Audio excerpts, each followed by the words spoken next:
It's good to be here with you, Martin. It's a special slot that we got in front of so many people, and when we initially planned this event and the agenda, Andy already said it, we had a slot called the Seibert segment or Seibert Partner Update, and start to just talk about us and our products, but I think we came up with a better idea with the speed datings and a good way to showcase our products. So we decided to talk about something else. And for those of you who know us a bit better, they know we're not just one product company. We are a network of marketplace vendors, of solution partners, and we're now called the Seibert Group. And within that network, we are building an app incubator. And what is that? What we're trying to do is we want to help our internal apps, our venture apps, and also other smaller marketplace partners to grow. And this is the first time that we talk about this on a stage like this, so I hope you're excited. And I am. Good.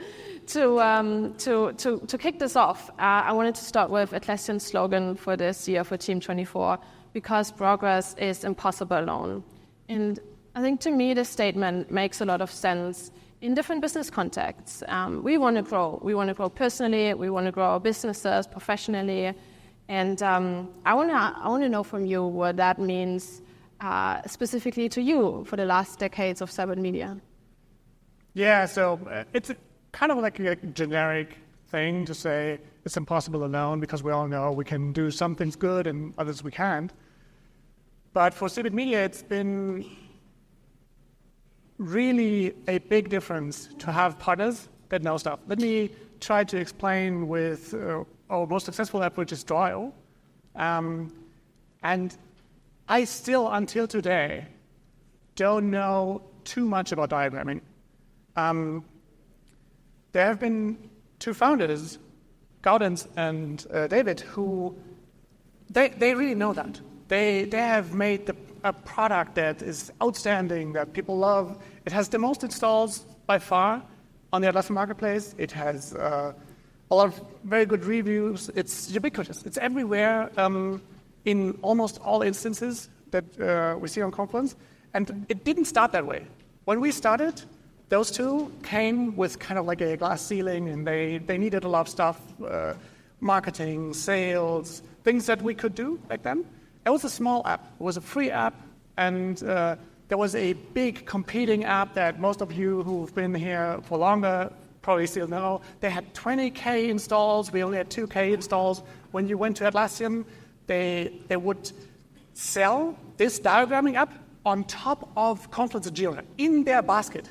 And everyone else had to go to the Atlassian Marketplace and get the app there. So there was kind of like unfair advantages. And we stubbornly worked our asses off, and things changed over a period of time. And we couldn't have done that alone. We don't know diagramming enough, and I think our partners wouldn't be able to do it as well without us. And that's the beauty of the slogan for me, and also what we're doing today. We have 10 of those partners, and 2 of them are platinum partners on the Atlassian Marketplace, and saw really significant growth. And yeah, that's what comes to mind when I think about it's impossible alone. All right. So Draw.io was the first joint venture, as you said, more followed. But joint venture, that could mean anything. What does it mean to us? Yeah, we've tried different things, but basically one very simple solution stood out. It is what is, if I'm talking about 10 partnerships, it's always more or less the same. It's a 50-50 model where we share the revenues that we have on the Atlassian Marketplace, and in most cases, we started with 0 with the partners, so they had 0 revenue when we started. It's easy to share if you have nothing. And it's not about the money. It's about working our asses off, trying to, in the usual setting, we're doing marketing and sales, and the partners do product and support. And but that has mingled all over the place. So we have very diligent Forge developers now who pave the way. We've built a tremendous amount of infrastructure that help our partners do dev stuff as well. But I think we're still very strong in marketing and sales. And that's kind of like our half, and they're doing the product and what customers actually use. Yes, that's our joint venture model. Okay, so after Joy, we talked about we built our own solution also, which probably most of you know, Lynchpin Intranet. We focused a bit for a while on our own product development. And then in 2018, we had the first employee venture, what we call employee venture. Do you want to go into that a bit, what that means? Yeah, basically, today we're employing 450 people, and a lot of those people have some aspirations to be entrepreneurs themselves. And we're trying to tap into this potential and telling them, look, you could create an app on the Atlassian Marketplace. Together with us, we have a broad infrastructure from marketing, sales, but also dev infrastructure. And try yourself. And they do it on the side, and it's the very same model. So it's a 50-50 model. We allow them to use all of our infrastructure. At the beginning, we let them play around so they can use their own pace. If they really make this seriously and get some traction, we'll at one day come in and help them and make this institutional. But it's a very cool thing first to bind people to the company, to have commitment from people, and also for them for skill building. It's very difficult to be an entrepreneur when you still have a family and a house and children that you need to feed, and you want the security, and we can kind of like offer both of that. And that's something that you'll see later with Jan and Philip, who developed the successor of Lynchpin that you just mentioned in the cloud.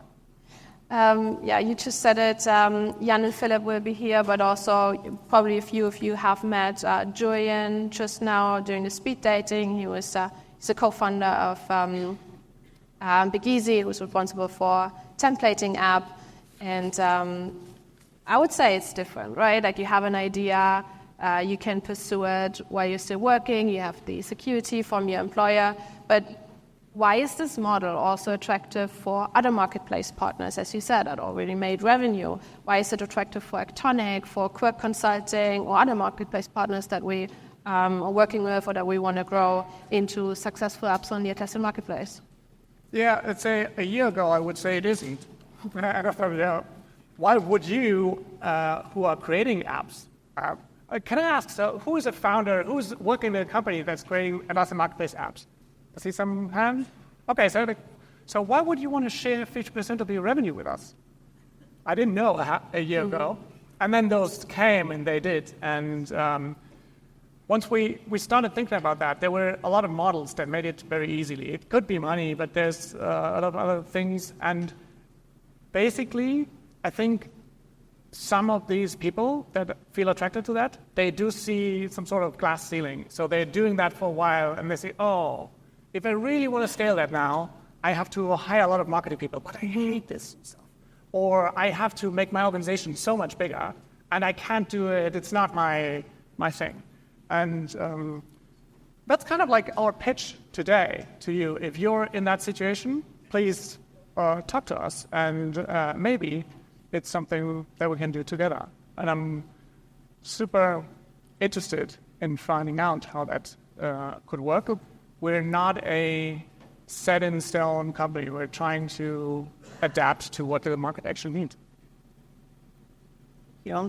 So we're definitely helping companies minimizing their risk, right? But founders that consider selling parts of their companies and they're facing challenges or they don't have the budget to grow, is that something you have experienced in the past, a thought that has crossed your mind?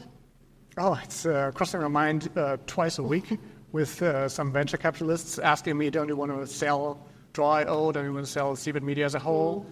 And the general answer is I'm not interested. My wife says, hey, don't do that. I wouldn't know what you'll be doing, and you'll be very dissatisfied with that. And I love my work, and I'm not a big fan of selling. So those people who had their hands up, make your founder not sell. It's all I'm seeing out there is I assume and I hope for those who sold that they have a lot of money in the bank. But I do see a lot of people, do you know what, LinkedIn, I'm back. So, oh, why did you leave? Why did you leave? So if you have all this energy, don't sell. And that's kind of like what we're trying to get across. If you have this energy, keep it, because it will serve you so much better than just a one-off lump sum payment from anyone. And that's what I believe in, and I think it's, that's my take on the selling. So for someone who's seeking financial support, right, like someone wants to grow their business, there's a lot of investors walking around here in the ecosystem. Now the next day is at Team 24. What is different? Why are we different? Why are we different from these investors walking around here that want to buy parts of you guys' companies with potential? Yeah, I think the main difference is we don't want to buy our way into working with you. We want to work with you. We, in a lot of situations, you'll sell off, but when I sign a contract with someone that we work with, I have more work afterwards. And they also have a lot of work afterwards, because we'll, as I said earlier, stubbornly, we'll work our ass off on that. And it's not for everyone, I think, but if you know that there's more that you can achieve and give, it may be something that is attractive for founders. And then, do you think Seibert as a brand in the ecosystem increases sales and awareness for our partners? And I guess second question, why are we not rebranding all the apps and vendors that we're working with into the Seibert brand? Yeah, so we saw other vendors who bought a lot of apps to rebrand them. Yes, I do think that we have a strong brand, and we have a very strong customer base, both in Germany and German-speaking region, but also in America. And that helps with sales. We have a strong marketing reach. But I also think that people that do that with us, they want to be independent. They want to do their own thing. They need their own identity and brand, and that's why we don't do it. There's multiple strategies, but like one umbrella brand is not our strategy. All right. I guess I can't take any more time away from our next guests on stage, and I'm really excited that we also have some customers here today, some partners that probably be interested in what you're seeing next. But I will give you your final words for today on the stage, and probably people have time to find you, to ask questions. You're around here, but go ahead, whatever you want to say to the audience.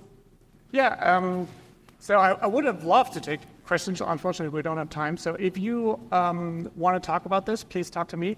Maybe Sebastian, who emceed the first version, he's in the back if you came later. He's actually running our show, I would say. And I'm back to the roots this year, recording videos. So if any one of you is interested in making a case for himself and presenting his apps or his services, reach out to me. I only have 15 people, so I can't accommodate too many more, but please reach out to me. Maybe we can record a video together. That would be like my last call. Let's do some marketing together. Thanks. All right. So Martin we are at the Draw booth, number 126, just to announce that also. And I like to welcome Jan Kuntscher, the co-CEO of AppAnvil now, our second most successful venture after Draw on stage, together with Tim Böhmer, sales consultant for AppAnvil. And give these guys a big applause, please.